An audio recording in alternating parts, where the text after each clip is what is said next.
ওরা বলছে ওদেরকে চুপ করতে বলুন। যিশু বলছেন যদি ওরা চুপ করে তাহলে পাথরগুলো চিৎকার করে উঠবে। সুসমাচার প্রচারকের পরিবর্তে নিজেকে মিথ্যা যিশু জাহির করে, মিথ্যা গসপেল দেয় এবং লোভনীয় ভাবে বশ করে। আর তখন সেখানে বিজয়ের ধ্বনি চুপ হয়ে যায়, ঈশ্বরের গৌরব চুপ হয়ে যায়, কারণ সেখানে মিথ্যা প্রবেশ করেছে। আর তখন প্রস্তর বলতে পৃথিবী চিৎকার করে। পৃথিবী চিৎকার করে তাহলে বুঝবে সেখানে লন্ড ভন্ড হয়ে যাবে। পৃথিবী চিৎকার করা মানেই সেখানে অভিশাপ নেমে আসা, ভয়ঙ্কর ভূমিকম্প, ভয়ঙ্কর সুনামি, ভয়ঙ্কর ঝড়, ভয়ঙ্কর অন্য কিছু।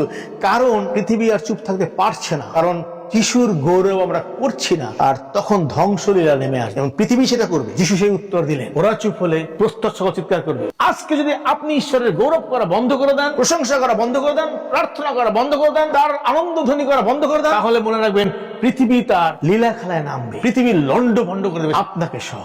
আপনার উপর নির্ভর করবে পৃথিবী কি করবে, কি করবে। প্রভু যীশু খ্রিস্ট কতটুকু গৌরবান্বিত হবেন কি হবেন না।